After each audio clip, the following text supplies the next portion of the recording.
And joining me right now here on the Mark Moses Show on the Anidjar and Levine Accident Attorney Studios is a very fine gentleman and the new director of the docu-series coming out on Prime, I believe today, about the life of Allen Iverson. I'm a huge fan of this man. Yes, 1-9. How you doing today, buddy? Hey, I'm doing well. Thank you for having me. Appreciate you, Mark. Yeah, I know you're going nonstop with interviews, so I'm going to try to do this as fast as I can. We got about 8 minutes. So, dude, tell us about this docu-series and why was it important for you to make this, to tell this story? Well, when I first spoke to Alan, he said, I've never got a chance to really tell my truth, my ultimate just life story, the way I see it. And, that resonated with me because as a filmmaker, I look to tell stories of identity, how we change, how we endure, how we disrupt.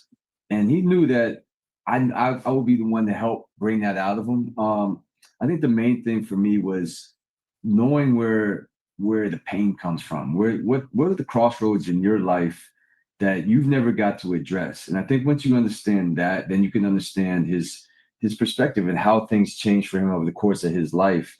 What was so key for Alan is not just telling his story, but making sure his family for the first time spoke on camera. And we got a chance to really sit in depth with his mother, Ann Iverson, his father, his sister, and really the community of those that were there from day one to really understand those backstories. And those backstories are really what helped define what this series is. It's this really raw, unrelentless look at his life and how he navigated the highs and the lows. How long did you work on this? Pre-production, doing it, post, how long did this take you to put it all together? Well, initially, this was just supposed to be a feature length film, meaning about 70, 80 minutes. Once I got to the point with Amazon that we had to send a rough cut, I purposely sent them about 3.5, 4 hours of raw footage, long scenes. Everyone's like, what are you doing? This is way beyond the limit. But I did that on purpose. I really wanted them to see what we had, which was an incredible, honest, reflective Allen Iverson telling his story. And they loved it. They honestly said, you know what? We think this could be 3 episodes. Let's extend it. So from beginning to end, this actually took about 2.5 years to complete. And honestly, there's so much more that now when people see it, they're going to see a whole different life that they had no idea that Allen Iverson lived. Okay.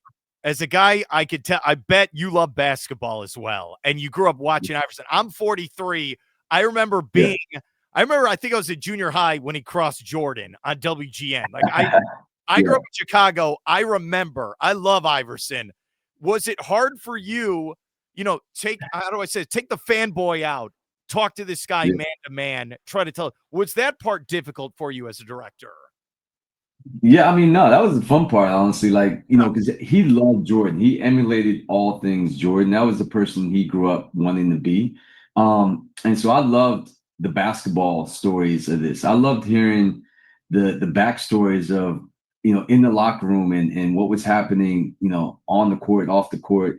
Because, a lot of times, I wanted to pick his brain about how he dealt with things that were happening. We all know the press conference story. We all seen the practice, that over and over and over again. But in my mind, I was like, what was happening outside of the court? So when I learned that one of his best friends, Rasan Langford, was killed, Rasan was more than just a friend. He was a brother he's never had. He was a protector.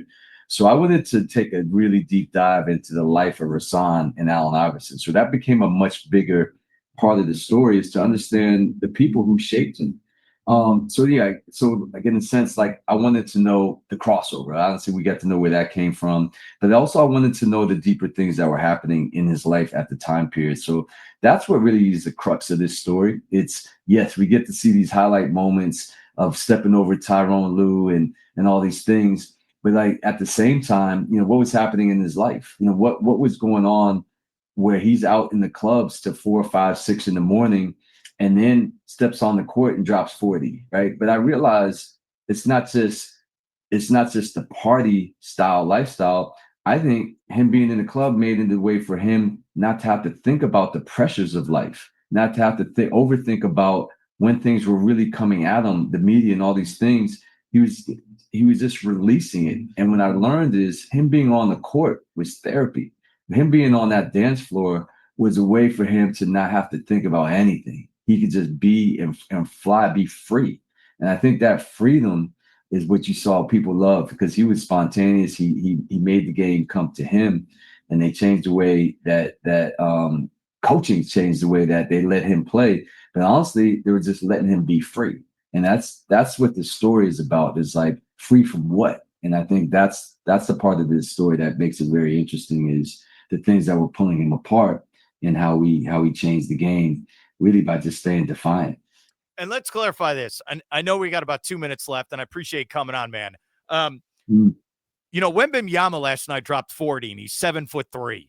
Iverson in his heyday, dude, what is he, 5'11", 165?